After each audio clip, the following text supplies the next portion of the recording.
जोर की बारिश होने लगी थी। देखते देखते ही बिजलियां गरजकर वो तूफान बन चुका था। वो देख तोता अपने पति कबूतर से ऐसे कहती है, सुनिए, ये देखकर मुझे तो तूफान की तरह लग रहा है। मेरा मन भी यही कह रहा है कि कुछ बुरा होने वाला है। हम अभी उस पर्वत पे मौजूद जंगल में चले जाते हैं। जैसे ही बारिश रुक जाएगा हम वापस आ जाएंगे। हाँ हाँ, आई है देखो भविष्यवाणी। तुम्हें क्या लगता है मैंने ऐसी बरसात और तूफान नहीं देखा है पहले? ऐसे कई ना आते हैं और जाते हैं। जाओ जाओ, जाके काम करो। मैं जो भी कहूँ आपको मजाक ही लगता है। आप कब सुनते हो मेरी बात? जाओ पहले यहाँ से, जाकर पहले पकोड़े बनाओ। ऐसे तोते की बात को अनसुना कर देता है कबूतर। तभी वहाँ पहुंचकर कौवा ऐसे कहता है कबूतर से, अरे क्या हुआ जीजू, सारा जंगल बारिश के वजह से ऊपर नीचे हो रहा है और आपके घर में से पकौड़े की सुगंध आ रही है। हाँ हाँ, तुम्हारी बहन यहाँ आकर भविष्यवाणी जो बन गई, मेरे ही भविष्य के बारे में मुझे बता रही थी। इसलिए मैंने सोचा कि खाली रहेगी तो यही बोलेगी, तो काम बोल दिया मैंने। लगता है वही काम कर रही है। अब तुम भी आ गए ना, तो पकौड़े खा कर ही जाओ। अरे हाँ हाँ, जीजू कह रहे हैं तो अभी रुकना ही पड़ेगा ना, खा कर ही जाऊंगा। इतने में गर्मा गर्म पकौड़े लाकर तोता ऐसे कहती है, अरे कौवा भाई, कब आए आप? अभी आया बहन, मैंने सोचा कि तेरे हाथ के पकौड़े खा कर ही जाऊं। अरे रे क्यों नहीं, बिल्कुल खाइए भैया। कौवा पकौड़े खाते हुए, और जीजू बताओ क्या हालचाल? क्या ही होगा, सब ठीक ठाक। वैसे ऐसी बारिश में इतने गर्मा गर्म पकौड़े खाने का मजा ही कुछ और है। कितना स्वादिष्ट है। ऐसे खाते रहता है कबूतर। देखो ना भैया, मैं यहाँ इस बरसात से डर कर कह रही हूँ कि इस पर्वत के जंगल पे चले जाते हैं और ये यहाँ पकौड़े खा रहे हैं। कम से कम आप बोलिए ना। क्यों जीजू, बहन के बात के अनुसार हम भी उस पर्वत के जंगल पर चले जाएं क्या? उसकी बातों को ज्यादा भाव मत दो। हमने ऐसे कितने बरसात देखे हैं, ये तो कुछ भी नहीं है। बात तो सही है जीजू, लेकिन ऐसे कुछ कहने ही वाला था कि वैसे तुमने कुछ देर पहले कहा था कि हम भी उस पर्वत पे चले जाएंगे। मतलब इससे पहले तुम्हारी बहन की तरह डर कर कोई हमारे जंगल से गया है क्या? हाँ बोलो। ऐसे जोर से हंसने लगता है कबूतर। दरअसल वो जीजू जाने की सोच में नहीं, बल्कि बहुत लोग पहले से चले भी गए। अरे रे हाँ, क्या डरपोक है सब, पहले से ही भाग गए। वो डरपोक नहीं, अक्लमंद है। बारिश अगर ज्यादा हुआ तो हम उड़ भी नहीं पाएंगे। अभी कम है तो कम से कम पर्वत वाले जंगल पे कम से कम पहुंच पाएंगे। इसलिए मैं भी कह रही हूँ, लेकिन मेरी बातें तो आपको मजाक लगते हैं। रे रहने दो, थोड़ा सा ढील छोड़ दिया तो मुझे सिखाने आ जाती है। बहन की बातों में तो सच है जीजू। या तुम लोग भी ना। और वैसे अगर उतना ही डर लग रहा है तो तुझे भी जाना था ना। ऐसे कबूतर कौवे से कहता है। ऐसे कैसे कह दिया जीजू? आपको बताए बिना क्या मैंने कभी कुछ कहा या किया? तुम लोग जहाँ हो मैं भी वही रहूंगा ना। ऐसे ही पेड़ पे मौजूद ये तीनों पक्षियाँ दूर से बरसात को देखते रहते हैं। देखते देखते ही बारिश बहुत बहुत बढ़ जाता है। बिजलियाँ गरजने लगी जोर जोर से और दिन दहाड़े भी इतना बारिश आ गया था कि सूरज दिख ही नहीं रहा था। और क्योंकि वो पेड़ एक घाट में था, पानी पूरा जमा होने लग गया। इतना भरने लगा कि पेड़ तक पहुंच गया।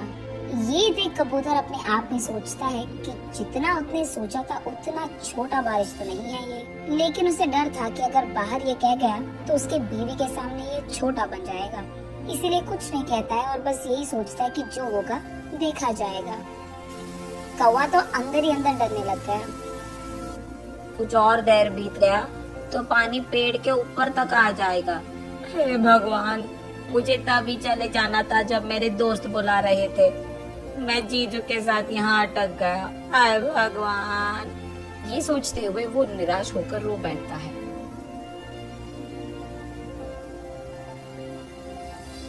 इतने में किसी की जोर की चीखें सुनकर तीनों पक्षी बाहर देखते हैं।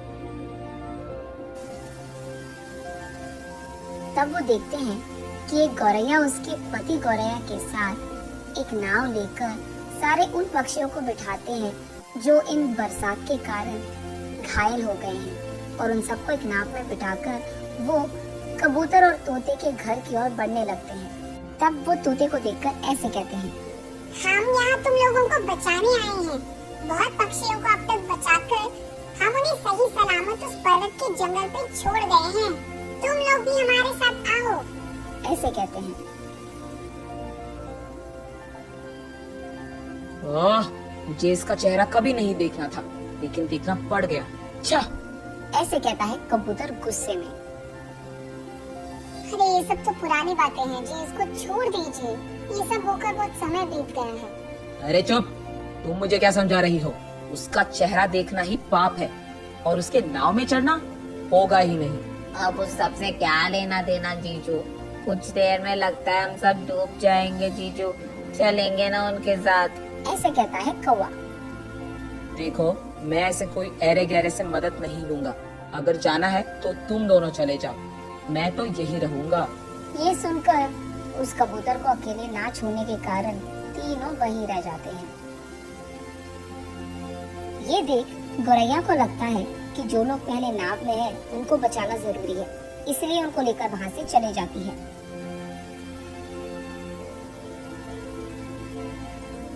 मुझे पता था कि मेरा जीजू मूर्ख है, लेकिन इतना मूर्ख है ये तो नहीं पता था। कई साल पहले उनकी बेटी उन्हें छोड़कर चली गई, उसका गुस्सा तो उन्हें अब तक है। हाय भगवान, न जाने क्या ही होगा। ये सोचकर सभी एक ही बार अतीत को याद करते हैं। गौरैया कबूतर और तोते की इकलौती बेटी थी और उसको बहुत प्यार से वो दोनों बड़ा करते हैं। कुछ दिन बाद गौरैया के पास के रिश्तेदार एक कौवे से उसका रिश्ता पक्का होता है, लेकिन गौरैया को ये रिश्ता मंजूर नहीं था। तब वो ऐसे कहती है, पापा, मुझे ये शादी मंजूर नहीं है। मुझे ये शादी नहीं करना है। क्या बचपन से तुम्हारा मर्जी पूछ कर ये सब कर रहा हूँ मैं? चुपचाप जो कह रहा हूँ सुन लो बस। मैंने एक और गौरैया से प्यार किया है, मुझे उसी से शादी करना है। ओह, तो मुझे पूछे बगैर शादी भी करने का फैसला तुमने खुद कर लिया? इतनी बड़ी बन गई तुम? मैंने उनको मेरा वचन दिया है, वचन नहीं निभाऊंगा तो मेरा इज्जत घट जाएगा। तुम्हारे दिल से कई ज्यादा मैंने मेरा इज्जत रखता है, इसलिए चुपचाप मेरी बात सुनकर शादी कर लो उससे। ये कहकर कबूतर वहाँ से गुस्से में चले जाता है। अगले दिन गौरैया वहाँ से चुपचाप भागकर अपने दोस्तों के समक्ष में उसके गौरैया प्यार से शादी कर लेती है। उसके बाद वो अपने पति के साथ अपने माँ बाप का आशीर्वाद लेने घर आती है। मेरी बात ना मानकर मेरे इज्जत को मिट्टी में मिला दिया इसने। इसका चेहरा मुझे कभी नहीं देखना है। आइंदा वो मेरे घर नहीं आ सकती है। ये कहकर कबूतर वहाँ से चले जाता है। उसके बाद वो गौरैया अपने प्यार के साथ पर्वत पे मौजूद जंगल में बच्चों के साथ खुश रहती है। ऐसे वो बारिश में अपने पति के साथ नीचे घाट वाले जंगल में अटके पक्षियों को बचाने नाव लेकर आती है और ऐसे ही उसके घर तक जाती है। उसे पता था कि उसके माँ बाप नहीं आएंगे, इसलिए वहाँ से चले जाती है। वो उन सारे पक्षियों को पर्वत के जंगल पर पहुँचाने के बाद उसे लगता है कि उसे एक और बार अपने माँ बाप के पास जाकर उन्हें बचाने की कोशिश करना होगा, इसलिए वो वहाँ नाव लेकर आके उसके माँ को पुकारती है।